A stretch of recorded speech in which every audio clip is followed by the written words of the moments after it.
आखिर लक्ष्मण के मरने की खबर सुनते ही क्यों जोर जोर से हंसने लगी उर्मिला। उर्मिला के हंसने का आखिर क्या है रहस्य। दोस्तों, अगर आप हमारे चैनल पर नए हैं तो चैनल को सब्सक्राइब कर ले और वीडियो पसंद आती है तो वीडियो को एक अंत में लाइक जरूर कर दे। तो चलिए आप वीडियो को शुरुआत करते हैं। दोस्तों, जैसे कि हम सब इस बात को जानते हैं कि रामायण काल में भगवान श्री राम को 14 वर्ष का वनवास हुआ था और उनकी पत्नी माता सीता ने सहज ही वनवास स्वीकार कर लिया था। परंतु बचपन से ही बड़े भाई की सेवा में रहने वाले लक्ष्मण भी भला कैसे श्री राम से दूर हो जाते। तो लक्ष्मण जी ने भी माता सुमित्रा से आज्ञा ली। उसके बाद वो अपनी पत्नी उर्मिला के कक्ष की ओर बढ़ने लगे, परंतु मन में ये सोचते जा रहे थे कि माता से तो आशीर्वाद ले लिया, परंतु उर्मिला से क्या आज्ञा लूंगा, मैं कैसे उसे समझाऊंगा, उसे क्या कहूंगा, और यदि मैं बिना बताए चला जाऊंगा तो वो रो रो कर अपने प्राण त्याग देगी, और यदि बताया तो वो साथ चलने की जिद करेंगी।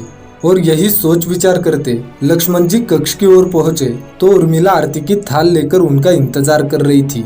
जब लक्ष्मण जी उनके पास जाते हैं तो उर्मिला बोलती है कि आप मेरी चिंता ना करें, आप अपने बड़े भाई की सेवा कर रहे हैं जो कि सबसे बड़ा धर्म है।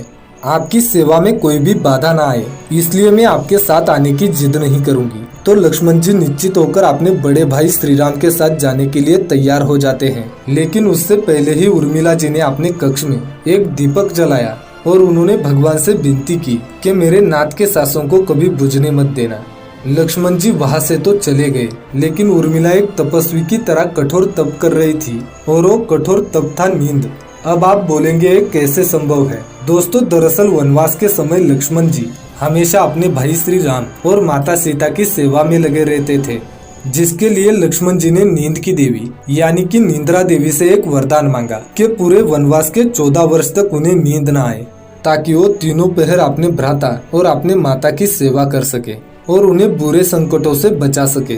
निंद्रा देवी ने लक्ष्मण जी को वरदान तो दे दिया, लेकिन एक शर्त भी रखी कि लक्ष्मण जी के बदले उनके किसी चाहने वाले को 14 वर्षों तक सोना पड़ेगा। कहते हैं कि ये कार्यभार स्वयं उनकी पत्नी उर्मिला ने संभाला और 14 वर्षों तक उर्मिला सोती रही और उनकी बदौलत लक्ष्मण जी कभी भी सोए नहीं। उर्मिला ने एक तरफ दीपक की लौ जलाए रखी तो दूसरी तरफ गहरी नींद लेती गई।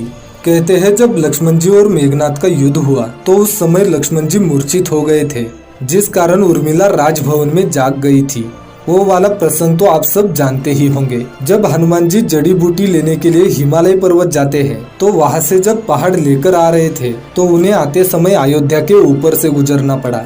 तब भरत जी ने हनुमान जी को राक्षस समझकर उन पर बाण चला दिया और हनुमान जी नीचे गिर गए। जब हनुमान जी को होश आया तो उन्होंने भरत जी को सारी कहानी सुनाई कि किस तरह रावण पुत्र मेघनाथ ने बाणों से लक्ष्मण जी पर हमला कर दिया है और इसलिए अब लक्ष्मण जी के प्राण संकट में हैं और उनके लिए संजीवनी बूटी स्वयं हनुमान जी लेने गए थे। जहां एक तरफ लक्ष्मण जी मूर्छित हुए तो दूसरी तरफ उर्मिला अपनी नींद से उठ खड़ी हुई। लक्ष्मण जी मूर्छित पड़े हैं, इस बात का पता जब माता कौशल्या को चला तो उन्होंने कहा कि हे हनुमान, राम से कहना कि लक्ष्मण के बिना अयोध्या में पैर भी मत रखना। तब ये बात माता सुमित्रा ने सुनी तो उन्होंने हनुमान जी से कहा, हनुमान, राम से कहना अभी मेरा दूसरा पुत्र शत्रुघ्न मेरे पास है, मैं उसे भी वन में भेज दूंगी। ये मेरे दोनों पुत्र राम की सेवा के लिए ही तो जन्मे हैं। माताओं का ऐसा प्रेम देखकर हनुमान जी की आंखें भर आई, परंतु अब उन्होंने उर्मिला को देखा तो वो सोचने लगे कि आखिर क्यों ये स्त्री इतना शांत और प्रसन्न खड़ी है। क्या इन्हें अपने पति के प्राणों की कोई चिंता नहीं है। वास्तव में उर्मिला जी ने जब ये सुना कि उनके पति के प्राण संकट में हैं, तो वो खड़ी होकर हनुमान जी को देखने लगी। तो हनुमान जी ने उनसे पूछा कि आपके प्रसन्नता का कारण क्या है। आपके पति के प्राण संकट में हैं, सूर्योदय होते ही सूर्य कुल का दीपक बुझ जाएगा। इस पर उर्मिला जी ने कहा कि हे हनुमान, मुझे भला किस बात की चिंता, आखिर मैं क्यों चिंता करूं? मेरा दीपक अभी भी संकट में नहीं है और मेरे नाथ भला संकट में कैसे हो सकते हैं। जिनके गोद में मेरे पति का सिर है वो स्वयं इस ब्रह्मांड के पालनहार है और इस पूरे ब्रह्मांड के संचालक है। और आप मुझे एक बात बताएं कि जब तक संसार के संचालक आज्ञा ना दे तब तक सूर्य में भी इतना साहस कहाँ कि वो उदय हो जाए।